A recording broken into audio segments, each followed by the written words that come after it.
میرا خیال ہے کہ اس وقت رات کے 11 سوا 11 بج رہے تھے۔ ہم دونوں برگر ہاؤس سے 11:15 بجے واپسی کے ارادے سے روانہ ہوئے تھے۔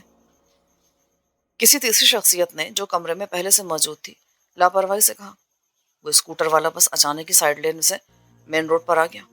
اگر رحمت نے اسے بچانے کی کوشش نہ کی ہوتی تو وہ چٹنی بن جاتا، لیکن اس کوشش میں گاڑی قابو سے باہر ہو گئی اور روکتے روکتے اسکول کی دیوار سے ٹکرا گئی۔ اسپیڈ کم نہ ہوتی تو ہم دونوں میں سے کسی ایک کی جان بھی جا سکتی تھی، اور آپ نے اس حادثے کی اطلاع قریبی تھانے میں کر دی۔ حالانکہ اگر چاہتے تو آپ وہاں سے بغیر پولیس کو اطلاع دیے بھی جا سکتے تھے۔ قانونی خانہ پوری کرنا میں نے ضروری سمجھا تھا۔ اس وقت تک مجھے اس بات کا اندازہ نہیں تھا کہ میرے دوست کو زیادہ شدید چوٹ نہیں آئی ہے۔ ڈاکٹروں کو کیا کہنا ہے؟ معمولی طور پر بے ہوشی کا اثر باقی ہے، ہو سکتا ہے کہ ہوش میں آنے پر انہیں آج اسپتال سے رخصت کر دیا جائے۔ رحمت کا ذہن پوری طرح بیدار ہو چکا تھا۔ وہ اس آواز کو بھی پہچان چکا تھا جو ایس پی رحمان کو ایک فرضی کہانی سنا رہی تھی۔ مغربی گھاٹ والے حادثے کے وقت بے ہوش ہونے سے قبل وہی آواز اس کے ذہن میں گونجی تھی۔ اس نے اپنے کسی ساتھی سے گاڑی کا ویل تبدیل کرنے کو کہا تھا۔ جس انداز میں وہ رحمان سے گفتگو کر رہا تھا، اس سے یہی ظاہر ہوتا تھا کہ اس نے خود کو رحمت علی کا دوست ہی ظاہر کیا ہوگا، اور اسپتال میں اس کی موجودگی کا مقصد بھی غالباً یہی تھا کہ وہ رحمت علی کو ہوش آتے ہی تاکید کر سکے کہ اسے پولیس کو کیا بیان دینا ہے۔ لیکن ایس پی رحمان کو اس حادثے کی اطلاع کسی طرح ہو گئی تھی۔ رحمت نے سوچا، پھر اس کا جواب بھی اسے کسی ذہنی جمناسٹک کے بغیر ہی مل گیا۔ تمہارا دوست میرے اچھے واقف کاروں میں سے ہے۔ تم نے جس تھانے میں رپورٹ لکھوائی تھی وہاں کا ایک آفیسر اس بات سے واقف ہے، اسی نے مجھے اطلاع دی تھی۔ اللہ کا شکر ہے کہ حادثہ جان لیوا ثابت نہیں ہوا، ورنہ گاڑی جس انداز میں کاٹی گئی تھی اس نے تو مجھے بوکھلا ہی دیا تھا۔ ٹھیک ہے، اب میں چلتا ہوں۔ رحمت علی کو ہوش آ جائے تو اسے میری آمد کی اطلاع ضرور دینا۔ رحمان صاحب نے کہا، رائٹ سر۔ پھر قدموں کی آواز ابھر کر دور ہوتی چلی گئی۔ دروازہ کھلنے اور بند ہونے کی آواز کے بعد ہی رحمت نے کروٹ بدلی۔ وہ کمرے میں تنہا نہیں تھا، چھریرے بدن کا ایک شخص اور بھی تھا جسے رحمت علی پہلی بار دیکھ رہا تھا۔ تم؟ خاکسار کو استاد رضوی کے نام سے یاد کیا جاتا ہے۔ مجھے یقین ہے کہ جب میں تمہارے دوست رحمان صاحب سے گفتگو کر رہا تھا اس وقت بھی تم ہوش میں تھے۔ تمہارا بیان وہی ہونا چاہیے جو میں نے دیا ہے۔ باس کا یہی حکم ہے۔ باس کون؟ وہی جس نے تمہیں مغربی گھاٹ جانے کا حکم دیا تھا۔ ٹکراؤ کا نتیجہ کیا نکلا؟ دونوں طرف کے لوگ کام آئے، لیکن باس کا مشن ادھورا نہیں رہا۔ وہ پیکٹ جو تمہیں دیا گیا تھا اس کی ڈیلیوری کی ذمہ داری میں نے پوری کی تھی۔ کیا تم باس سے کبھی ملے ہو؟ یہی سوال میں تم سے بھی کر سکتا ہوں، اور مجھے یقین ہے کہ تمہارا جواب بھی نفی میں ہوگا۔ ہمیں کام کا جو معاوضہ ملتا ہے وہ ہماری محنت سے کہیں زیادہ ہوتا ہے، اس لیے ہمیں صرف عام کھانے سے غرض ہونی چاہیے۔ تم باس کے لیے کب سے کام کر رہے ہو؟ کل رات ہم دونوں سوسائٹی کے علاقے میں برگر ہاؤس پر تھے۔ ہماری واپسی 11:15 ہوئی۔ روڈ سنسان تھی، اس لیے تم گاڑی خاصی رفتار سے چلا رہے تھے۔ پھر ایک اسکوٹر والے کے اچانک سامنے آ جانے سے تم بوکھلا گئے۔ تم نے اسے بچانے کی خاطر اسٹیئرنگ کو تیزی سے کاٹا تھا اور نتیجے میں تمہاری گاڑی ایک گرلز اسکول کی دیوار سے ٹکرا گئی تھی۔ اس کے بعد سے تمہیں کوئی ہوش نہیں رہا۔ ہوش آنے پر تم نے خود کو اسی کمرے میں پایا ہے۔ استاد رضوی نے اس کی بات کا جواب دینے کے بجائے سنجیدگی سے کہا، باس کے حکم کے مطابق تمہارا بیان یہی ہونا چاہیے۔ اور ہم دونوں ایک دوسرے سے کب سے واقف ہیں؟ 2-3 مہینے سے۔ ہماری ملاقات ایک ویرائٹی پروگرام میں ہوئی تھی۔ اس کے بعد ہی ہم دونوں خیالات کی ہم آہنگی کے سبب قریب ہو گئے۔ تمہاری رہائش گاہ کا پتہ کیا ہے؟ 24 ویلکم گیسٹ ہاؤس، کلفٹن، جہاں میں تنہا رہتا ہوں۔ کام کیا کرتے ہو؟ نا تجربے کار لوگوں کو موت کے منہ سے بچاتا ہوں۔ کل رات کا ہی واقعہ لے لو۔ اگر میں نے بر وقت تمہاری مدد نہ کی ہوتی تو شاید تم بھی اندھیرے میں سنسناتی ہوئی گولی کی زد میں آ گئے ہوتے، اور وہ پیکٹ جو تمہیں باس نے دیا تھا اس وقت کسٹم کے عملے کی تحویل میں ہوتا۔ مجھے امید ہے کہ ہماری ملاقات آئندہ بھی دوستوں کی طرح ہوتی رہے گی۔ مجھے کوئی اعتراض نہیں، بشرطے کہ تم میرے بارے میں کھوج لگانے کا ارادہ کبھی نہیں کرو گے۔ باس کے خاص آدمی معلوم ہوتے ہو تم۔ ہم دونوں میں کون زیادہ اہم ہے اس کا فیصلہ باس ہی کر سکتا ہے۔ استاد رضوی نے جواب دیا، تم خاصے دلچسپ آدمی ہو، تم سے مل کر خوشی ہو رہی ہے۔ میں اب چلتا ہوں، شام کو کسی وقت دوبارہ آؤں گا۔ ویسے میرا خیال ہے کہ تمہیں آج یا کل کسی وقت یہاں سے چھٹی مل جائے گی۔ رضوی نے اٹھتے ہوئے کہا، پھر سپاٹ لہجے میں بولا، مجھے افسوس ہے کہ حالات کے پیش نظر مجھے تمہارے اوپر کاری ضرب لگانی پڑی، لیکن اس کے علاوہ اس وقت اور کوئی چارہ نہیں تھا۔ پیکٹ ہاتھ سے نکل جانے کی صورت میں باس ہم دونوں کو کبھی معاف نہیں کرتا۔ تمہارا کیا خیال ہے؟ کیا کل رات کو مغربی گھاٹ کے قریب درپیش آنے والے خونی حادثے کا ذکر اخبارات میں نہیں آ جائے گا؟ ضرور آئے گا، لیکن میں نے وہاں سے روانگی سے قبل اس بات کی تصدیق کر لی تھی کہ پولیس کو بیان دینے کے لیے ہمارا کوئی آدمی زندہ حالت میں نہیں تھا۔ جو بچ گئے ہیں انہیں کچھ دنوں تک انڈر گراؤنڈ رہنے کی ہدایت کر دی گئی ہے۔ کچھ اور پوچھنا چاہتے ہو؟ ہاں، صرف ایک سوال۔ پوچھو۔ کیا تمہیں یقین ہے کہ کسٹم کے عملے کے ہاتھ گرفتار ہو جانے کی صورت میں باس ہمارے لیے کسی کام آ سکتا تھا؟ میں نے آج تک ان فضول باتوں میں سر نہیں کھپایا۔ جو کام کرتا ہوں اس کی منہ مانگی اجرت وصول کرتا ہوں، اس لیے پیش آنے والے حادثے کی ذمہ داری بھی ہماری اپنی ہی ہوتی ہے۔ رضوی نے زہر خند لہجے میں کہا اور تیزی سے ایڑیوں کے بل گھوم کر لمبے لمبے ڈگ بھرتا کمرے سے باہر نکل گیا۔ رحمت کے ذہن میں گزشتہ رات پیش آنے والے واقعات کی یاد تازہ ہونے لگی۔ پھر اس کے ذہن میں سربراہ کا جملہ گونجنے لگا، موت اور زندگی کا کھیل میری فطرت ہے۔ اور اس جملے کے ساتھ ساتھ ڈاکٹر نادر کی شخصیت بھی مشکوک سے مشکوک تر ہوتی چلی گئی۔ اس نے استاد رضوی کے بارے میں بھی غور کیا۔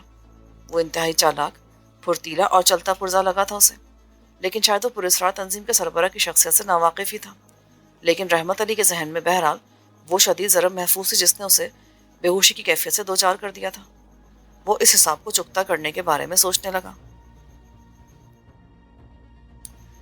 ریسیور پر ابھرنے والی آواز سنتے ہی میڈم کے چہرے پر نفرت اور حقارت کے ملے جلے تاثرات پھیل گئے۔ فون کرنے کا مقصد بیان کرو۔ مجھے معلوم ہے مائی ڈیئر، تمہیں شہباز کی موت کا بہت صدمہ ہے، لیکن وہ صرف تمہارے لیے نہیں، میرے لیے بھی کسی وقت خطرے کی گھنٹی ثابت ہو سکتا تھا۔ کام کی بات کرو۔ تم چاہو تو میں تمہاری سمت دوستی کا ہاتھ بڑھا سکتا ہوں۔ کیا تمہیں یقین ہے کہ میں تمہاری یہ آفر قبول کر لوں گی؟ دانش مندی کا تقاضا یہی ہے کہ ہم مل کر کام کریں۔ سیٹ جواہر والا اور شہباز کے بعد ہمارے راستے کا ایک ہی کانٹا باقی رہ گیا ہے، زاہد خان۔ ہم مل کر اسے نیچا دکھا سکتے ہیں۔ اوہ، تو گویا تم مجھے ساتھ ملائے بغیر زاہد خان سے نہیں ٹکرا سکتے؟ خیال ہے تمہارا، ورنہ زاہد خان بھی میرے لیے کوئی مسئلہ نہیں ہے۔ تم نے شہباز کو خطرے کی گھنٹی کہا تھا، کوئی خاص وجہ اس کی؟ ہاں، اس نے تمہاری رعایت حاصل ہونے کے سبب ہاتھ پیر نکالنے شروع کر دیے تھے۔ تم کو شاید یقین نہ ہے، لیکن وہ کئی بار ہمارے راستے کاٹنے کی حماقت کر چکا تھا۔ چنانچہ میں نے یہی مناسب سمجھا کہ درخت کو تناور ہونے سے پہلے ہی جڑ سے اکھاڑ دیا جائے۔ اس کے خلاف کوئی ثبوت پیش کر سکتے ہو تم؟ ہم جس راستے کے مسافر ہیں اس میں ایک معمولی سا شبہ بھی بہت بڑا ثبوت ہوتا ہے، لیکن تم نے آنکھ بند کر کے اس پر اندھا اعتماد شروع کر دیا تھا، شاید اس لیے کہ وہ تمہارے پرستاروں میں سے ایک تھا۔ ایک تھا سے تمہاری کیا مراد ہے؟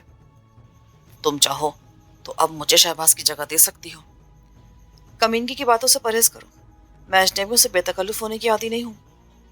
میں نے اسی اجنبیت کو دور کرنے کی خاطر تمہیں دوستی کی دعوت دی ہے، اسی میں ہم دونوں کا فائدہ ہے۔ زاہد خان کا کیا کرو گے؟ میڈم نے قدرے تامل سے کہا، کیا ہمارے مل جانے کے بعد وہ راستے سے ہٹ جائے گا؟ نہیں، میں اس کی خصلت سے بخوبی واقف ہوں۔ بہت کینہ پرور اور گھٹیا ذہنیت کا مالک ہے۔ انتقام لینا اس کی سرشت میں داخل ہے، پر وہ ٹھنڈا کر کے کھانے کا عادی ہے۔ ہو سکتا ہے برلاس انٹرپرائزز کی تباہی میں اسی کا ہاتھ ہو، اور اس نے نہایت خوبصورتی سے اس کی تمام تر ذمہ داری سیٹ جواہر والا کے سر ڈال دی ہو۔ یہی شبہ میں تمہارے لیے بھی کر سکتی ہوں۔ نہیں، میں چوروں کی طرح چھپ کر پشت پہ وار کرنے کا عادی نہیں ہوں۔ میں اعلان کر کے مرتا ہوں۔ شہباز کے سلسلے میں کیا وضاحت پیش کرو گے؟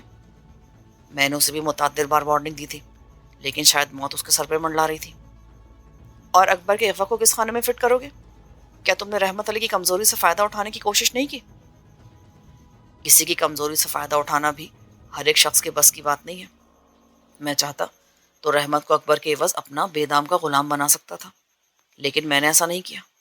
شہباز کا کانٹا صاف ہوتے ہی اکبر کو حسب وعدہ آزاد کر دیا گیا تھا۔ رحمت علی کے بارے میں تم نے کیا سوچا ہے؟ میں سمجھا نہیں۔ کیوں؟ کیا تمہیں اس بات کا علم نہیں کہ اس نے برلاس کی ملازمت سے استعفیٰ دے دیا ہے؟ وہ اس کا ذاتی فیصلہ ہوگا، میں نے اسے ایسا کرنے پر مجبور نہیں کیا تھا۔ ویسے رحمت علی جیسا آدمی ہمارے کام کے لیے موزوں ترین کہا جا سکتا ہے۔ زاہد خان کے بارے میں تم نے کیا پلان بنایا؟ اس کی راہ و رسم سرکاری حلقوں میں بہت اوپر تک ہے۔ کیا تم یقین کرو گی کہ چینا اور واجد کو اسی کے گرگوں نے اغوا کر کے ایس پی رحمان کے حوالے کیا تھا، لیکن اسے ان دونوں کی رہائش گاہ کا علم کس طرح ہوا تھا؟ اس میں بھی ہمارے ہی کسی دشمن کا ہاتھ ہوگا۔ ہو سکتا ہے زاہد خان نے میرے کسی آدمی کو بھاری رقم دے کر خرید لیا ہو۔ تم یقین سے کس طرح کہہ سکتے ہو کہ ان دونوں کو زاہد خان کے گرگوں نے اغوا کرایا تھا؟ ہمارے اپنے بھی کچھ ذرائع ہوتے ہیں۔ تم نے میری پیشکش کے بارے میں کوئی جواب نہیں دیا۔ اگر ان تمہاری پیشکش مسترد کر دوں تو مجھے کوئی افسوس نہیں ہوگا، لیکن تم خسارے میں رہو گی، اس لیے کہ میں جانتا ہوں کہ تمہارے سارے خاص مہرے پٹ چکے ہیں۔ اس ہمدردی کی کوئی خاص وجہ؟ تم کام کی چیز ہو، ہمارا گٹھ جوڑ ہمارے حریفوں کے لیے نقصان دہ ثابت ہوگا۔ اوہ آئی سی، گویا تم میرے تعلقات کو کیش کرنا چاہتے ہو۔ ظاہر ہے کہ دو فریق جب ایک دوسرے سے کسی مشترکہ کاروبار کا سمجھوتا کرتے ہیں تو ان کا اپنا اپنا مفاد ہوتا ہے۔ میں تمہاری پیشکش پر غور کر سکتی ہوں، لیکن دو شرطوں پر۔ وہ کیا؟ تم رحمت علی سے کہو گے کہ وہ برلاس انٹرپرائزز سے علیحدہ نہ ہو، اور دوسری، تمہیں اپنی اصلیت ظاہر کرنا ہوگی، اس لیے کہ میں آنکھ بند کر کے کسی نادیدہ فریق پر اعتماد نہیں کر سکتی۔ رحمت علی کے سلسلے میں مجھے تمہاری پیشکش منظور ہے، اور اپنے سلسلے میں تم کیا کہو گے؟ تم چاہو تو میری بات پر اعتماد کر سکتی ہو۔ میں وعدہ کرتا ہوں کہ تمہارے مفاد کو ہمیشہ ترجیح دوں گا، لیکن فی الحال میں اپنی شخصیت کو بے نقاب نہیں کر سکتا۔ کیا یہ تمہارا آخری فیصلہ ہے؟ تم چاہو تو یہی سمجھ لو۔ تو پھر میرا فیصلہ بھی سن لو۔ ہمارا گٹھ جوڑ صرف اسی صورت میں ممکن ہے کہ ہم ایک دوسرے سے مکمل طور پر واقف ہوں۔ کیا صرف یہ جان لینا کافی نہیں کہ میں بھی تمہارے پرستاروں میں سے ہوں؟ بات ٹالنے کی کوشش مت کرو۔ دوستی کرنی ہے تو تمہیں میرے سامنے آنا ہوگا۔ ایک بار پھر سوچ لو، ہو سکتا ہے کہ تمہیں بعد میں اپنے فیصلے پر کافی افسوس ملنا پڑے۔ تم شاید بھول رہے ہو کہ میں نے زندگی میں کبھی نقصان پر افسوس نہیں کیا۔ رہا زاہد خان کا معاملہ، تو اگر اس نے کبھی میری راہ میں کانٹے بچھانے کی کوشش کی تو اسے اپنی حماقت بہت مہنگی پڑے گی۔ مجھے یاد ہے کہ ایک بار میں نے تمہارے کہنے پر خان کے کچھ آدمیوں کو ٹھکانے لگایا تھا، لیکن اب میں تمہارے اشارے پر نہیں چل سکتی۔ میں تمہیں سوچنے کا موقع دے رہا ہوں۔ جلد بازی میں کیے گئے فیصلے اچھے نہیں ہوتے، ایسی صورت میں جبکہ تم میری طاقت سے بخوبی واقف ہو۔ میں اپنے فیصلے بدلنے کی عادی نہیں ہوں۔ دوستی کا ہاتھ اگر بڑھانا چاہتے ہو تو کھل کر سامنے آؤ، میڈم نے فیصلہ کن انداز میں کہا، اور دوسری طرف کا جواب کا انتظار کیے بغیر ہی ریسیور کرڈل پر رکھ دیا۔ استاد رضوی اس وقت خاصے اچھے موڈ میں تھا جب اس نے گیراج سے اپنی کار نکالی تھی، لیکن کھلی سڑک پر آتے ہی اسے یکلخت سنجیدہ ہو جانا پڑا۔ گردن پر کسی ٹھوس شے کے دباؤ کے ساتھ ہی ایک اجنبی آواز اس کے کانوں سے ٹکرائی۔ گھبراؤ نہیں، گاڑی چلاتے رہو، اسی میں تمہاری بہتری ہے۔ کون ہو تم؟ استاد نے سنجیدگی سے پوچھا۔ تم چاہو تو مجھے اپنی موت بھی سمجھ سکتے ہو، لیکن میں تمہیں جان سے نہیں ماروں گا۔ ایک بات تم بھی ذہن نشین کر لو، زندگی اور موت خدا کے ہاتھ میں ہے، اس لیے استاد رضوی موت سے نہیں ڈرتا۔ میری اطلاع کے مطابق تم آج کل صرف پر اسرار تنظیم کے سربراہ کے لیے کام کر رہے ہو، کیوں؟ یہ میرا ذاتی فعل ہے، اور میں اپنے ذاتی معاملات میں کسی دوسرے کی دخل اندازی پسند نہیں کرتا۔ مجھے تمہارا جواب سن کر خوشی ہوئی، لیکن تمہیں ایک کام میرے لیے بھی کرنا ہوگا۔ کام کی نوعیت بہت معمولی ہے، تمہیں ہمارا ایک پیغام تنظیم کے سربراہ تک پہنچانا ہوگا۔ کیا پیغام ہے؟ زاہد خان مر چکا ہے، لیکن اس کے لاوائقین ابھی زندہ ہیں، اور وہ بڑے خان کی موت کا انتقام لیے بغیر چین سے نہیں بیٹھیں گے۔ ہمیں یہ اطلاع ملی ہے کہ سیکنگ کے بارے میں تمہارے پراسرار سربراہ نے ہی مخبری کی تھی۔ کیا تم جانتے ہو کہ تنظیم کا سربراہ کون ہے؟ وہ کوئی بھی ہو، ہم اسے ڈھونڈ نکالیں گے، اور پھر اس کا انجام بڑے خان سے بھی زیادہ بھیانک ہوگا۔ اگر تم اپنی ہی لائن کے آدمی ہو تو پھر تمہیں یہ بھی معلوم ہوگا کہ سربراہ ابھی تک کسی کے سامنے کھل کر نہیں آیا۔ ہم اور تم دونوں ہی اس کے بارے میں صرف قیاس آرائی کر سکتے ہیں۔ ٹھیک کہہ رہے ہو تم، لیکن کیا یہ غلط ہے کہ وہ فون پر تم سے رابطہ رکھتا ہے؟ میں اس بات کی تردید نہیں کروں گا۔ تم اسے ہمارا پیغام پہنچا دینا، اس کے بعد تمہارا کام ختم ہو جائے گا۔ کیا تم زاہد خان کے کوئی قریبی رشتہ دار ہو؟ رضوی نے پوچھا، اور اس کے ساتھ ہی اس نے ایک بار پھر آئینے میں پشت کا جائزہ لینے کی کوشش کی، لیکن پچھلی سیٹ پر جو شخص بھی موجود تھا وہ اس اینگل سے بیٹھا تھا کہ اس کی صورت آئینے کی زد سے باہر تھی۔ تمہیں ان باتوں سے کوئی سروکار نہیں ہونا چاہیے، صرف اپنے کام سے کام رکھو۔ تم مجھے اس پیغام رسانی کا معاوضہ کیا دو گے؟ میرا خیال ہے کہ تمہیں اس بات کا بخوبی علم ہوگا کہ میں بنا معاوضے کے کام نہیں کرتا۔ تمہارے معاوضے کی صورت میں اس وقت میں تمہاری کھوپڑی بھی اڑا سکتا ہوں، لیکن ہمیں مجبوراً تمہیں پیغام رسانی کا کام سر انجام دینے کے لیے زندہ رکھنے کا حکم دیا گیا ہے۔ یہ جان کر خوشی ہوئی کہ تمہاری حیثیت بھی مجھ سے مختلف نہیں ہے۔ گاڑی سڑک کے کنارے کر کے روک دو، لیکن پیچھے پلٹ کر دیکھنے کی حماقت نہیں کرنا، ورنہ پھر میں تمہارے زندہ رہنے کی کوئی ضمانت نہیں دے سکتا۔ استاد رضوی کے پاس سوائے تعمیل حکم کے اور کوئی چارہ نہیں تھا، چنانچہ اس نے گاڑی کو کنارے کر کے پارک کر دیا۔ لیکن اس کے بعد جو کچھ ہوا وہ اس کی توقع کے خلاف ہی تھا۔ پشت سے اس کے سر پر کسی وزنی اور ٹھوس شے سے ضرب لگائی گئی تھی، جس کے نتیجے میں اس کی نگاہوں کے سامنے لاتعداد سورج طلوع ہو کر تیزی سے غروب ہوتے چلے گئے۔ اس کا سر اسٹیئرنگ پر جھک گیا تھا۔ حسب وعدہ رحمت علی نے ٹھیک 10:30 بجے رات کو ایک پبلک فون بوتھ سے مونیکا کو کال کی۔ دوسری جانب سے فون خود مونیکا نے ریسیو کیا۔ پھر احتیاطی کوڈ کے حوالے کے بعد اس نے بڑے موڈ میں رحمت علی کو ان تمام حالات کی تفصیل بتائی تھی جو اس کے اشارے پر تنظیم نامی لانچ کے ناخدا فضل داد اور استاد رضوی کو پیش آ چکے تھے۔ تمہارا کیا خیال ہے؟ کیا اس طرح وہ لوگ زیادہ چوکنا نہیں ہو جائیں گے؟ تم شاید اس بات کو فراموش کر رہے ہو کہ ہمارا مقابلہ ایک نادیدہ دشمن سے ہے، اور میرے تجربے کے مطابق ایسے مجرموں کو منظر عام پر لانے کے لیے ان کے ٹھکانوں اور خاص خاص کارندوں پر تابڑ توڑ حملے بڑے مؤثر ثابت ہوتے ہیں۔ ویسے تمہارے لیے اطلاع کے لیے عرض ہے کہ ہمارے شبے کے مطابق ڈاکٹر نادر ہی ہمارا مطلوبہ شخص ہو سکتا ہے۔ کوئی ثبوت؟ میں نے ایک فرضی CID انسپیکٹر کے ذریعے غزالہ سے بھی کچھ اہم معلومات حاصل کر لی ہیں۔ اوہ، کیا ہے وہ؟ اس کو اغوا کرنے کے بعد اسی فارم ہاؤس میں رکھا گیا تھا جس کا قلعہ قمع ہو چکا ہے۔ غزالہ کے بیان کے مطابق اسے کڈنیپ کرنے والے افراد میں سے ایک نے اس کے ساتھ زیادتی کرنے کی کوشش کی تھی، لیکن اسی وقت کمرے میں پوشیدہ طور پر لگے ہوئے اسپیکر جاگ اٹھے۔ پھر کسی کی بھررائی آواز ابھری اور اسی کے اشارے پر ایک کارندے نے اس شخص کو گولی مار دی تھی جو زیادتی کرنا چاہتا تھا، اور اس کی لاش کو بے دردی سے گھسیٹ کر لے جایا گیا تھا۔ لیکن اس واقعے سے میری بات سمجھنے کی کوشش کرو۔ جس طرح شمائرہ کے خلاف مواد جمع کر کے اسے بلیک میل کیا گیا تھا، اسی طرح غزالہ کو بھی استعمال کیا جا سکتا تھا، لیکن ایسا نہیں ہوا۔ آئی سی، رحمت نے چونکتے ہوئے کہا۔ گویا اس کا مطلب یہ تھا کہ ڈاکٹر قانون کی نگاہوں میں خود کو مظلوم ظاہر کر سکے اور اس کے پس پردہ اپنا کاروبار جاری رکھ سکے۔ میں بھی اسی نتیجے پر پہنچی ہوں، مگر اس بات کو ثابت کس طرح کیا جا سکتا ہے؟ فارم ہاؤس جس شخص کے نام پر ہے، اگر اس کا پتہ مل جائے تو ڈاکٹر کی بساط پلٹی جا سکتی ہے۔ لیکن میرا خیال ہے کہ محض ایک فرضی نام ہے جسے فرضی نام ہی سے ریکارڈ میں درج کرایا گیا ہوگا۔ میرے پاس تمہارے لیے ایک اور بھی اہم اطلاع ہے۔ غزالہ کے اغوا کے سلسلے میں تاوان کی رقم ڈاکٹر نادر نے اپنے اکاؤنٹ سے نکلوائی تھی، لیکن اس کے ٹھیک 15 دن بعد اتنی ہی رقم اس نے اپنے ہی نام سے ایک دوسرے بینک میں جمع کرائی تھی، جس کا ریکارڈ بینک سے طلب کیا جا سکتا ہے۔ کیا تمہیں یقین ہے کہ ڈاکٹر اتنی بڑی غلطی کر سکتا ہے؟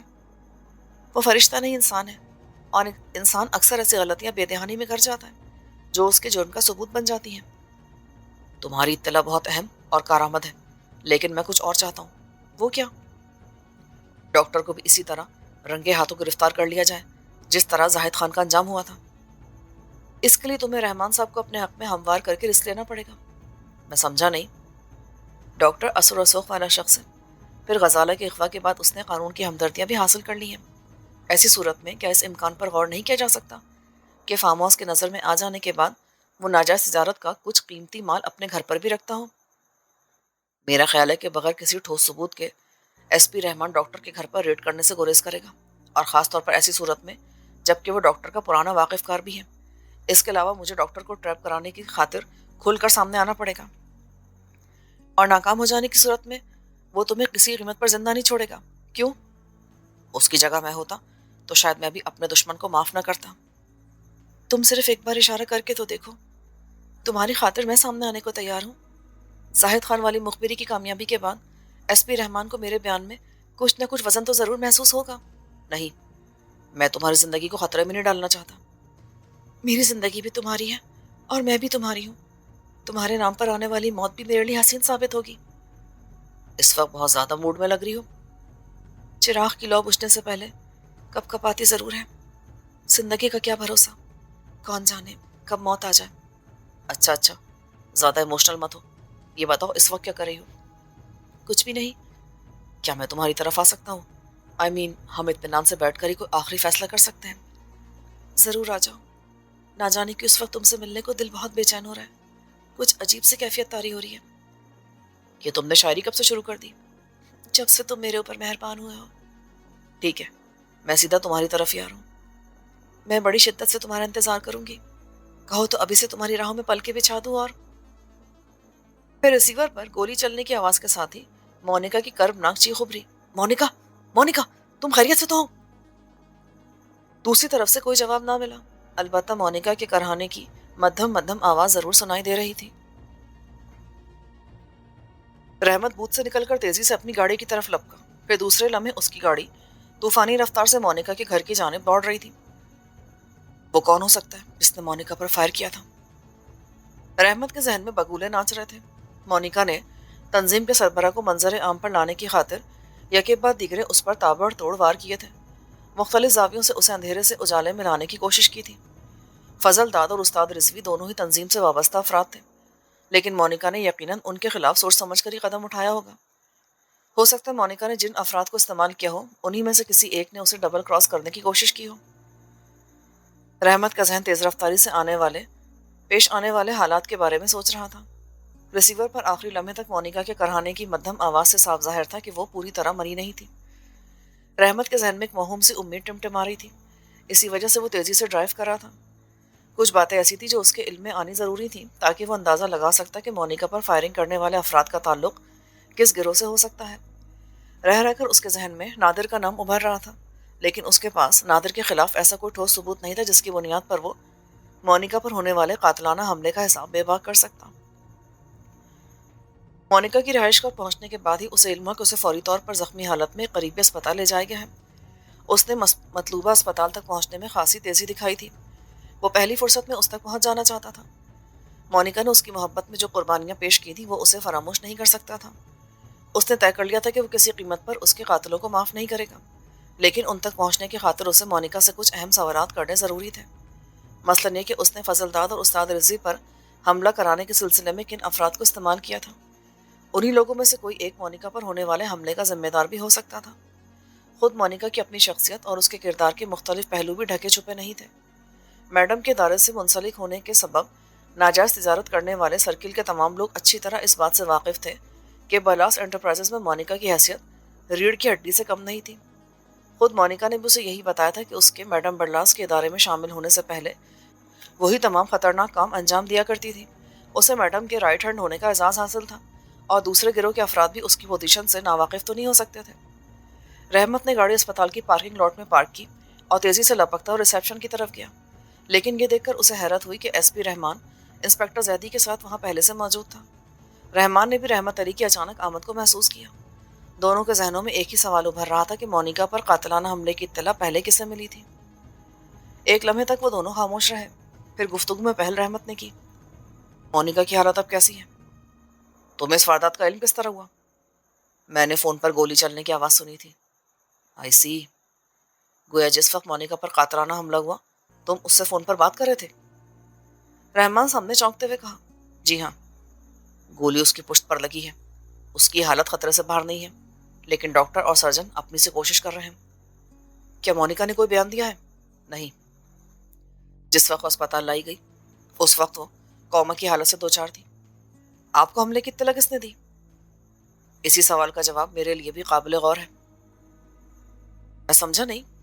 تم ابھی اس بات کا اقرار کر چکے ہو کہ تم وہ آخری آدمی ہو جو فون پر مونیکا سے بات کر رہے تھے، اور جس نے ہمیں اس حادثے کی اطلاع دی اس نے بھی اپنا نام رحمت علی ہی بتایا تھا۔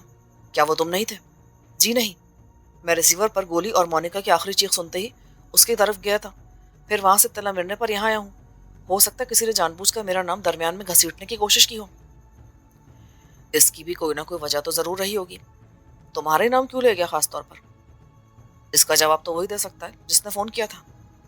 اور اگر میں یہ کہوں کہ وہ آواز بھی 100% تمہاری آواز سے ملتی جلتی تھی، پھر؟ میں فی الحال اس سلسلے میں کوئی ثبوت پیش نہیں کر سکتا۔ تمہارے اور مونیکا کے درمیان کیا بات چیت ہو رہی تھی؟ ہماری بات چیت نجی نوعیت کی تھی۔ ممکن ہے تم ٹھیک کہہ رہے ہو، لیکن اب یہ کیس پولیس کی فائل پر آ چکا ہے۔ کیا آپ یہ شبہ کر رہے ہیں کہ مونیکا کو پیش آنے والے حادثے میں میرا ہاتھ ہے، اور اس کے بعد پولیس کو اطلاع دینے کی حماقت بھی میں نے ہی کی ہوگی؟ اس کا جواب تو تفتیش کے بعد ہی سامنے آئے گا، لیکن بہرحال اب اس کیس کا تم ایک اہم حصہ بن چکے ہو۔ رحمت علی نے گھور کر رحمان صاحب کو دیکھا اور پھر اپنے ہونٹ چبانے لگا۔ تمہیں شاید میرا جواب پسند نہیں آیا، لیکن پولیس کا اپنا ایک علیحدہ طریقہ کار ہوتا ہے۔ ایسے انگنت کیسز میرے مشاہدے میں آئے ہیں جہاں مجرم نے ہر موقع پر پولیس کے شانہ بشانہ چل کر یہ تاثر دینے کی کوشش کی ہے کہ اس کا اس جرم سے کوئی تعلق نہیں، لیکن آخر میں اسی کو اپنے کیے کی سزا بھگتنی پڑی۔ آپ کو اختیار ہے، جو چاہے سوچ سکتے ہیں۔ بات صرف اختیار کی نہیں ہے، کچھ ایسی باتوں کی بھی ہے جن کی وضاحت ابھی باقی ہے۔ میں سمجھا نہیں۔ اطلاع عرض ہے کہ جس وقت میری اور مونیکا کی آخری ملاقات ہوئی تھی، اس وقت اس نے ڈوبتی ہوئی سانسوں کے درمیان 2 نام لیے تھے۔ ان میں ایک نام تمہارا تھا اور دوسرا؟ کچھ باتیں ٹاپ سیکرٹ ہوتی ہیں جو قبل اس وقت بتائی نہیں جا سکتی۔ رحمت کو جواب دینا ہی چاہتا تھا، لیکن اسی وقت ایک ڈاکٹر نے آ کر رحمان کو اس بات کی اطلاع دی کہ مونیکا موت سے ہمکنار ہو چکی ہے۔ رحمان صاحب نے ایک بار پھر رحمت کو معنی خیز انداز میں گھورا، جو بڑے جذباتی انداز میں کھڑا مٹھیاں بھیج رہا تھا۔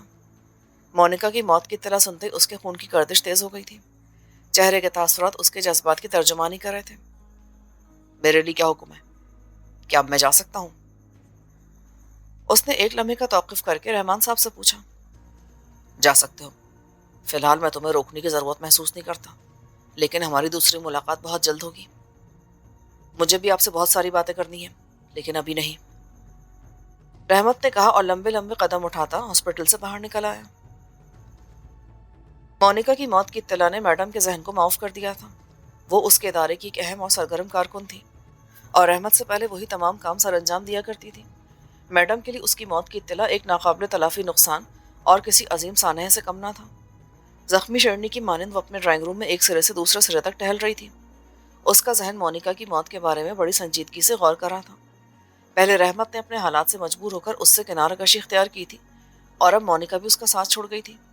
دونوں ہی اس کے قوت بازو تھے، لیکن کسی دشمن نے اسے بے بس کرنے کی خاطر اس کے دونوں بازو کاٹ دیے تھے۔ وہ مونیکا کی موت کے ساتھ ساتھ زاہد خان کے بارے میں بھی غور کر رہی تھی۔ خفیہ تنظیم کے نادیدہ سربراہ نے اس کی جانب دوستی کا ہاتھ بڑھایا تھا۔ اس نے یہ بھی کہا تھا کہ وہ دونوں مل کر راستے کی تمام رکاوٹوں کو دور کر سکتے ہیں۔ میڈم نے اس کے ساتھ شامل ہونے کی خاطر 2 شرطیں رکھی تھی، لیکن اس نے ان شرائط کو ماننے سے قطعی انکار کر دیا تھا۔ اس کے بعد پہلے زاہد خان سیکنگ سمیت غرق آب ہوا اور اب مونیکا کو بھی موت کے گھاٹ اتار دیا گیا تھا۔ میڈم کے ذہن میں سربراہ کی مکروہ آوازیں صدائے بازگشت بن کر گونج رہی تھیں۔ اگر سربراہ کی شخصیت اس کے علم میں ہوتی تو وہ اپنی زندگی کی پرواہ کیے بغیر پہلی فرصت میں اس کا جسم گولیوں سے چھلنی کر دیتی، چاہے اس کے عوض اسے پھانسی کیوں نہ چڑھنا پڑتا۔ بڑی دیر تک وہ اندر ہی اندر پیچ و تاب کھاتی رہی، پھر کچھ سوچ کر اس نے رحمت علی کے نمبر ڈائل کرنا شروع کیا۔ دوسری طرف سے رحمت علی نے کال ریسیو کی۔ کیا تمہیں مونیکا کی موت کا علم ہو چکا ہے؟ میں بھی اسپتال سے آ رہا ہوں۔ آپ کو اس حادثے کی اطلاع کس نے دی؟ رحمان نے۔ کیا رحمان صاحب نے میرے بارے میں بھی کچھ کہا ہے؟ نہیں، کیوں؟ ان کا کہنا ہے کہ مونیکا نے مرنے سے پہلے 2 نام لیے تھے، جس میں سے ایک میرا تھا، اور اسی کے پیش نظر وہ مجھے بھی اس حادثے میں گھسیٹنے کے بارے میں غور کر رہے ہیں۔ تمہارے خیال میں مونیکا کے قتل کی ذمہ داری کس پر عائد کی جا سکتی ہے؟ تنظیم کے نادیدہ اور بزدل سربراہ پر۔ ویسے آپ کی اطلاع کے لیے عرض ہے کہ جس وقت مونیکا کو گولی ماری گئی، اس وقت وہ مجھ سے فون پر بات کر رہی تھی، اور اس کا اقرار میں ایس پی رحمان سے بھی کر چکا ہوں۔ تمہارے اور مونیکا کے درمیان کس قسم کی گفتگو ہو رہی تھی؟ سوری، یہ میرا نجی معاملہ ہے۔ کیا اب ہم دوست نہیں ہیں؟ ہماری دوستی اب ایک ہی شرط پر قائم رہ سکتی ہے۔ وہ کیا؟ آپ کھل کر اس شخص کا نام بتا دیں جس پر آپ کو سربراہ ہونے کا شبہ ہے۔ تم کیا کرو گے؟ میں چاہتا ہوں کہ اس کا انجام بھی زاہد خان سے مختلف نہ ہو۔ اگر وہ رنگے ہاتھوں پکڑ لیا جائے تو میں قانون کے نگہبانوں کے سامنے بھی اسے موت سے ہمکنار کر کے مونیکا کی موت کا حساب چکتا کر سکتا ہوں۔ ٹھیک ہے، مونیکا کی خاطر میں تمہاری یہ آرزو ضرور پوری کروں گی۔ مجھے جس شخص پر شبہ ہے وہ ہیروئن کی اچھی خاصی مقدار کے ساتھ رنگے ہاتھوں پکڑا جائے گا، خواہ اس کے لیے مجھے کوئی بھی راستہ اختیار کیوں نہ کرنا پڑے۔ کیا آپ اب بھی مجھے نام بتانا پسند نہیں کریں گی؟ ابھی نہیں، وقت کا انتظار کرو، لیکن اس کا انجام وہی ہوگا جو تم چاہتے ہو۔ یہ کہہ کر میڈم نے لائن کاٹ دی۔ اس کے چہرے پر حقارت اور انتقام کے ملے جلے تاثرات پھیل کر گہرے ہو رہے تھے۔ اچانک فون کی گھنٹی بجی۔ ہلو، اگر میرا اندازہ غلط نہیں تو تم اس وقت مونیکا کی موت کا سوگ منا رہی ہوگی۔ سربراہ کی بھررائی ہوئی آواز سنائی دی۔ فون کرنے کا مقصد بیان کرو۔ میں تمہیں صرف یہ بتانا چاہتا ہوں کہ مونیکا کے پر نکل آئے تھے۔ وہ بہت اونچا اڑنے کی کوشش کر رہی تھی، اس لیے مجھے مجبوراً اس کی موت کے احکامات صادر کرنے پڑے۔ اور تم ایک عورت کی موت پر خوشی منا کر اپنی مردانگی کا اظہار کرے ہو؟ پریشان مت ہو، تمہیں بھی کسی کی موت پر جشن منانے کا موقع فراہم کرنا چاہتا ہوں۔ میں تمہیں رحمت علی کی موت کی ذمہ داری سونپ رہا ہوں۔ تم تم شاید ہوش میں نہیں ہو۔ میں جانتا ہوں کہ کوئی محبوبہ اپنے چاہنے والے پر گولی نہیں چلا سکتی، لیکن تمہیں یہ کام بہرحال کرنا ہوگا میرے حکم پر، اور اگر تم نے انکار کیا تو اس کا نتیجہ اچھا نہیں نکلے گا، اس لیے کہ محبت اور جنگ میں ہر حربے کا استعمال جائز ہوتا ہے۔ رحمت علی نے تمہارا کیا بگاڑا ہے؟ بات بگاڑنے کی نہیں، اصول کی ہے۔ مثلاً یہ کہ اگر کوئی پالتو کتا پاگل ہو جائے اور مالک پر غرانے لگے تو اسے پہلی فرصت میں گولی مار دینی چاہیے، اور اگر کتے کے بجائے مالک پر دیوانگی کے دورے پڑنے لگے تو تمہارا اصول کیا کہتا ہے؟ تم شاید اپنی اوقات بھول رہی ہو۔ یہ مت بھولو کہ میری طرف سے اگر کوئی جوابی کارروائی ہوئی تو تم کسی کو منہ دکھانے کے قابل نہیں رہو گی۔ تمہاری ساکھ اور شہرت دونوں پل بھر میں مٹی میں مل جائیں گی۔ تمہاری اس بکواس کا جواب آنے والا وقت دے گا، میڈم نے نفرت سے کہا اور ریسیور کرڈل پر ڈال دیا۔ اس کی نگاہوں میں انتقام کے شعلے بھڑک رہے تھے۔ چند لمحے تک وہ اپنی جگہ کھڑی پیچ و تاب کھاتی رہی، پھر اس نے ریسیور اٹھایا اور رحمان کے نمبر ڈائل کرنے لگی۔ کمرے میں رحمان اور رحمت علی کے علاوہ تیسرا کوئی نہ تھا۔ زیدی ہر چند کا اعتماد کا آدمی تھا، لیکن اسے بھی رحمت علی کی درخواست پر اٹھ کر جانا پڑا تھا۔ گیٹ پر موجود سپاہی کو اس بات کی سختی سے ہدایت کر دی گئی تھی کہ کسی پرندے کو بھی بغیر اجازت اندر نہ آنے دیا جائے۔ کیا تمہیں علم ہے کہ میں نے اس وقت تمہیں کیوں بلایا ہے؟ مونیکا کی موت کے سلسلے میں۔ تم وہ آخری شخص ہو جس نے موت سے پہلے مونیکا سے گفتگو کی تھی، اور تم نے فون پر ہی گولی چلنے کی اور مقتولہ کی چیخ و پکار کی آوازیں سنی تھی۔ جی۔ مونیکا کی موت کے سلسلے میں تم اپنے شبہات کے پیش نظر کیسے مورد الزام سمجھتے ہو؟ اس کی موت کا ایک سبب آپ بھی ہو سکتے ہیں۔ کیا مطلب؟ مونیکا کے بیان کے مطابق اسی نے زاہد خان کے سلسلے میں آپ کو گمنام حیثیت سے اطلاع دی تھی۔ ہو سکتا ہے مجرموں کو اس بات کا علم ہو گیا ہو۔ 1 منٹ، رحمان نے تیزی سے کہا اور پھر خلا میں گھورنے لگے۔ اس بات کا انہیں پہلے ہی شبہ تھا کہ جس عورت نے فون پر مخبری کی تھی وہ اس کی آواز پہلے بھی کہیں سن چکا ہے۔ رحمت کا جواب سننے کے بعد اب اسے یقین آ گیا تھا کہ مونیکا ہی کی بدولت اس نے زاہد خان کے سلسلے میں ایسا کارنامہ انجام دیا تھا کہ ہر طرف اس کی تعریفیں ہو رہی تھیں۔ کیا تمہیں بھی اس بات کا علم تھا کہ زاہد خان غیر قانونی سرگرمی میں ملوث تھا؟ جی ہاں، میں اس بات سے بھی انکار نہیں کروں گا۔ میں زاہد خان کے علاوہ اور بھی بہت سارے لوگوں کے بارے میں بہت کچھ جانتا ہوں، اس لیے کہ میرا اپنا تعلق بھی انہی لوگوں سے رہ چکا ہے، لیکن اب میں نے اپنی زندگی کے دھاروں کا رخ موڑ دیا ہے۔ او آئی سی، پھر تو تم ہمارے لیے بہت کارآمد ثابت ہو سکتے ہو، ایک شرط پر۔ وہ کیا؟ آپ کو یہ بتانا ہوگا کہ مونیکا نے میرے علاوہ دوسرا نام کس کا لیا تھا۔ اس نے نام نہیں لیا تھا، صرف 2 لفظ کہے تھے، ڈاکٹر اور رحمت علی۔ لفظ ڈاکٹر سے آپ کا شبہ کس کی طرف جاتا ہے؟ رحمت نے معنی خیز انداز میں پوچھا۔ میں سمجھ رہا ہوں کہ تمہارا اشارہ کس جانب ہے۔ کچھ اور ذرائع سے بھی مجھے اطلاع ملی ہے، لیکن بغیر کسی ٹھوس ثبوت کے ہم کسی معزز شخص پر ہاتھ نہیں ڈال سکتے۔ زاہد خان کے بارے میں آپ کا کیا خیال ہے؟ کیا وہ بھی معزز نہیں تھا جس کے خلاف آپ نے محض ایک عورت کے فون پر اتنا بڑا قدم اٹھا لیا تھا؟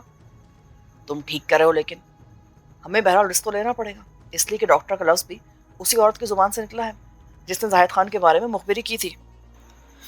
میں تمہاری بات تسلیم کرتا ہوں، مگر مونیکا نے ڈاکٹر کے ساتھ کوئی نام نہیں لیا تھا۔ ہو سکتا ہے اس کا اشارہ اس ڈاکٹر کی طرف نہ ہو جسے ہم مشکوک سمجھ رہے ہوں۔ آپ میڈم برلاس پر ہونے والے قاتلانہ حملے کو کیوں فراموش کر رہے ہیں؟ کیا اس وقت میں نے آپ سے اس بات پر حیرت کا اظہار نہیں کیا تھا کہ میڈم کا علاج وہی مشکوک ڈاکٹر کیوں کر رہا تھا؟ مجھے یاد ہے، مگر میں آپ کی مجبوری سمجھ رہا ہوں، لیکن کچھ باتیں ایسی ہیں جو ثبوت کے طور پر استعمال کی جا سکتی ہیں۔ مثلاً غزالہ کا اغوا اور بازیابی۔ مجرموں نے اسے صرف تاوان لے کر رہا کر دیا تھا، جبکہ اگر وہ چاہتے تو اسے بھی شمائلہ کی طرح اپنے اشاروں پر چلنے پہ مجبور کر سکتے تھے۔ ہو سکتا ہے کہ ان دونوں کا اغوا 2 مختلف آدمیوں نے کیا ہو۔ مرنے سے پیشتر مونیکا نے ایک بات اور بھی کہی تھی۔ غزالہ کے سلسلے میں تاوان کی جتنی رقم ڈاکٹر نے ایک کھاتے سے نکلوائی تھی، اتنی ہی رقم ٹھیک 15 دن بعد اپنے ہی نام کے دوسرے اکاؤنٹ میں جمع کراتی تھی۔ یہ بات قابل غور ہے۔ کیا تم مجھے تفصیل کے ساتھ مونیکا کے ساتھ ہونے والی گفتگو سنا سکتے ہو؟ میں تمہیں یقین دلاتا ہوں کہ تمام باتیں صرف میری ذات تک محدود رہیں گی۔ رحمت نے ایک لمحے کے لیے کچھ سوچا، پھر اس نے پوری تفصیل مغربی گھاٹ والے حادثے سے لے کر استاد رضوی پر کیے جانے والے حملے تک دہرا دی۔ رحمان صاحب پوری توجہ سے ایک ایک بات سن رہے تھے۔ بات ختم ہوئی تو وہ بولے، میرا خیال ہے تم نے غلطی سے مغربی گھاٹ والے حادثے کی تفصیل سنا کر خود کو بھی مشکوک بنا دیا ہے۔ جی نہیں، میں نے جو کچھ کہا ہے پوری دیانتداری سے کہا ہے. اکبر کی بازیابی کی خاطر میں تنظیم کے سربراہ کے حکم پر عمل کرنے کے لیے مجبور تھا. ہاں مجھے کسی کو گولی ہی کیوں نہ مارنی پڑتی. مجھے تمہاری صاف گوئی پسند آئی. تمہارا کیا مشورہ ہے؟ ہم پہلے استاد رضوی اور فضلداد کو نہ اٹھا لیں. ہو سکتا ہے کہ وہ ڈاکٹر کے سلسلے میں ہماری معلومات میں مزید اضافہ کر سکیں. سربراہ اپنے سائے سے بھی محتاط رہنے کا عادی ہے. استاد اور فضلداد کی گرفتاری کے بعد عین ممکن ہے کہ وہ ان تمام ثبوتوں کو مٹا ڈالے جن کی فی الحال ہم توقع کر سکتے ہیں. میں تمہاری رائے سے اتفاق کرتا ہوں. تمہارا کیا مشورہ ہے؟ ہمیں ڈاکٹر کی رہائش گاہ اور تنظیم نامی لانچ پر ایک ساتھ ریڈ کرنی پڑے گی. اس کے ساتھ ہی استاد کو بھی حراست میں لینا ہوگا. تھوڑی دیر تک کمرے میں مکمل خاموشی طاری رہی. پھر رحمان صاحب نے رحمت علی سے بڑی رازداری سے پوچھا، میڈم کے سلسلے میں کیا کہو گے؟ ہم سب ایک ہی کشتی کے سوار ہیں. میں خود کو بھی مجرموں کا شریک کار ہونے سے انکار نہیں کروں گا. تمہاری حیثیت اب سلطانی گواہ کی ہوگی، لیکن میڈم میرے پاس تمہاری تمام معلومات ہیں، مگر میڈم کی پوزیشن اب ذرا مختلف صورت اختیار کر گئی ہے. میں سمجھا نہیں. کیا گزشتہ رات میڈم نے تم سے مونیکا کے سلسلے میں گفتگو کی تھی؟ جی ہاں. میڈم نے تم سے گفتگو ختم کرنے کے فوراً بعد ہی مجھ سے رابطہ قائم کیا تھا. میرا خیال ہے کہ تمہاری گفتگو نے اسے بہت زیادہ جذباتی بنا دیا ہے. وہ تمہاری خاطر نہ صرف یہ کہ ایک بڑی قربانی دینے کو آمادہ ہو گئی ہے، بلکہ اس نے اپنے جرائم کا اعتراف بھی کر لیا ہے. قربانی سے کیا مراد ہے آپ کی؟ ابھی نہیں، لیکن تمہیں اس کا بہت جلد اندازہ ہو جائے گا. کیا آپ میڈم کے ساتھ بھی مجرموں والا برتاؤ کریں گے؟ ابھی میں یقین سے کچھ نہیں کہہ سکتا. یہ تمام باتیں پیش آنے والے حالات پر منحصر ہوں گی. ویسے میں کوشش کروں گا کہ تم دونوں ہی کو بطور سلطانی گواہ قانون کے سامنے پیش کیا جائے. لیکن میری ایک بات کا سختی سے خیال رکھنا، ان تمام باتوں کا تذکرہ تم کسی سے بھی نہیں کرو گے، ورنہ بنا بنائے کھیل چوپٹ بھی ہو سکتا ہے. اور اگر ایک بار بساط پلٹ گئی تو پھر مجرم کا ہمارے جال میں پھنسنا بہت مشکل ہو جائے گا. جی، رحمت نے کہا اور تھوڑی دیر بعد اٹھ کھڑا ہوا. ڈاکٹر نادر نے ڈرائنگ روم میں قدم رکھا تو میڈم وہاں پہلے سے اس کی منتظر تھی. صوفوں کے درمیان گول شیشے کی میز پر خوبصورت پیکنگ میں چوکور ڈبہ تھا. ڈاکٹر نے ایک سرسری نظر ڈبے پر ڈالی جو بظاہر کوئی گفٹ پیک لگ رہا تھا. پھر میڈم سے بولا، آئی ایم سوری، دراصل آپ جس وقت تشریف لائیں اس وقت میں نہا رہا تھا. آپ کو انتظار کی زحمت اٹھانا پڑی. مشہور و معروف ڈاکٹر اور سرجن اسی انداز میں مریضوں کو انتظار کراتے ہیں، لیکن کلینک پر، گھر پر نہیں. تشریف رکھیے. اس وقت آپ میری مریضہ نہیں بلکہ مہمان ہیں. آپ نے یہ تو پوچھا ہی نہیں کہ میں اس وقت کس مقصد سے آئی ہوں. آپ کا اپنا گھر ہے، جب چاہیں شوق سے تشریف لا سکتی ہیں. اور اگر میں مستقل یہیں ڈیرہ جما لوں تو میں اسے اپنی خوش قسمتی سمجھوں گا. جانتے ہیں کہ میں اس وقت کیوں آئی ہوں؟ میں ڈاکٹر ہوں، کوئی نجومی نہیں جو کسی کے دل کا بھید جان سکوں. آج میں خود کو مکمل طور پر صحت مند محسوس کری ہوں، اس لیے میں نے سوچا کیوں نہ صحت کی بحالی آپ کے ساتھ سیلیبریٹ کروں. Why not? ڈاکٹر نے گفٹ پیک کی طرف اشارہ کیا. کہ زحمت غالباً آپ نے اسی جشن صحت کے لیے کی ہے. جی نہیں، یہ تحفہ ایک مریضہ کی طرف سے اس کے مسیحا کے لیے ہے. اوہ، تو گویا آپ مجھے شرمندہ کرنے کا ارادہ کر کے آئی ہیں، یہی سمجھ لیں. میڈم نے اپنی دستی گھڑی کو دیکھا، پھر پہلو بدل کر سنجیدگی سے بولی، ڈاکٹر، ایک بار آپ نے میری طرف دوستی کا ہاتھ بڑھایا تھا، آج میں آپ کی طرف دوستی کا ہاتھ بڑھانے آئی ہوں. میں سمجھا نہیں. ڈاکٹر حیرت سے بولا، لیکن اس کا چہرہ اندرونی جذبات کی ترجمانی سے یکسر آری تھا. میڈم نے ایک بار پھر اپنی گھڑی پر نگاہ ڈالی. میرا خیال ہے کہ زاہد خان کے بعد اب ہمارے راستے کے تمام کانٹے نکل چکے ہیں. ہمارا گٹھ جوڑ ہم دونوں کے لیے بہت کارآمد اور فائدہ مند ثابت ہوگا. میں سمجھا نہیں. اس بار ڈاکٹر محض ایک لمحے کے لیے چونکا. ان باتوں سے اب کوئی فائدہ نہیں ڈاکٹر. آپ کیا ہیں یہ میں خوب جانتی ہوں. مطلب؟ آئی تھنک ہمیں تفصیل میں جا کر وقت برباد کرنے کی بجائے یہ طے کر لینا چاہیے کہ پروفٹ پر ڈسٹریبیوشن کس ریٹ سے ہوگا. آئی ایم سوری، میں اب بھی آپ کی بات کا مطلب نہیں سمجھا. تم شاید بھول رہے ہو ڈاکٹر کہ میں بھی اسی راستے کے مسافر ہوں جس پر تم چل رہے ہو. فرق یہ کہ میں کھل کر ہر کام کرنے کی عادی ہوں، جبکہ تم نے اپنی شخصیت پر ایک نادیدہ پراسرار شخصیت کا خول چڑھا رکھا ہے. پراسرار تنظیم کا دور اندیش سربراہ، جس نے قانون کو دھوکہ دینے کی خاطر دہشت گردی کا مظاہرہ کیا، ہزاروں افراد کے خون سے اپنے ہاتھ رنگے اور خود اپنی بیٹی کو اغوا کرا کے قانون کی نگاہوں میں اس کے لیے دھول جھونکنے کی کوشش کی کہ قانون کے محافظ تمہاری شخصیت کو شبہ سے بالا تر سمجھے اور تم بآسانی اپنا کام جاری رکھ سکو. لیکن مونیکا کو موت کے گھاٹ اتار کر تم نے کسی عقل مندی کا ثبوت نہیں دیا۔ تم اچھی طرح جانتے تھے کہ وہ میری دست راست تھی۔ میڈم برلاس، آپ اس وقت کچھ بہکی بہکی باتیں کر رہی ہیں۔ جانتے ہو تم نے سب سے بڑی حماقت کیا کی ہے؟ تاوان کی وہ رقم جو تم نے اپنے ایک اکاؤنٹ سے نکلوائی تھی، ٹھیک 15 دن بعد دوسرا اکاؤنٹ میں جمع کرا دی۔ ویسے میرے علم میں یہ بات بھی ہے کہ تم نے اپنی بیٹی کو غلط ہاتھوں سے بچانے کی خاطر خود اپنے ہی ایک آدمی کو اپنے اشارے پر موت کے گھاٹ اتار دیا تھا۔ ڈاکٹر نے اس بار کوئی جواب نہ دیا۔ وہ میڈم کو بڑی خونخوار نگاہوں سے گھور رہا تھا۔ مجھے اس بات کا بھی اندازہ ہے کہ تم نے فارم ہاؤس پر ہونے والی ریڈ کے بعد اب اپنا کچھ مال اپنے گھر پہ رکھنا شروع کر دیا ہے، جسے قانون کی نظریں کسی وقت بھی تلاش کر سکتی ہیں۔ لیکن میں ایسا نہیں کروں گی۔ مجھے اب تمہاری دوستی اور مشترکہ کاروبار والی شرط منظور ہے، لیکن 60 اور 40 کے حساب سے۔ بولو، کیا تمہیں میری شرط منظور ہے؟ تم نے شیر کی کچھار میں آ کر اسے شکار کرنے کی حماقت کی ہے، ڈاکٹر نے تیزی سے کہا۔ پھر اس کے ساتھ ہی اس نے بڑی پھرتی سے اپنی جیب سے سائلنسر لگا ہوا آٹومیٹک ریوالور نکال کر اس کا رخ میڈم کی طرف کیا اور شفاف لہجے میں بولا، میرے ڈرائنگ روم کا قالین خاصا قیمتی ہے، اس لیے میں اسے تمہارے خون سے گندا نہیں کروں گا۔ کیا تم خود اپنے قدموں پر کھڑی ہو کر میرے ساتھ چلنا پسند کرو گی، یا مجھے اپنے پالتو کتوں کو زحمت دینی ہوگی؟ مجھے مارنے کی خاطر تم نے کس جگہ کا انتخاب کیا ہے؟ اسی جگہ کا جہاں تمہاری اطلاع کے بموجب میں نے اپنا مال رکھنا شروع کیا ہے۔ ویسے کیا تم مرنے سے پہلے یہ بتانا پسند کرو گی کہ تمہیں میرے بارے میں اطلاع کس نے دی ہے؟ میرا خیال ہے کہ تم اس کا نام سن کر حیرت سے اچھل پڑو گے۔ کون ہے وہ؟ ڈاکٹر نادر، جس نے نیلے رنگ کے لفافے اور بھنورے کی ابری ہوئی تصویر کو اپنا سمبل بنا رکھا ہے۔ نہیں، تم مجھے اتنی آسانی سے ڈاج نہیں دے سکو گی۔ جانتے ہو اس گفٹ پیک میں کیا ہے؟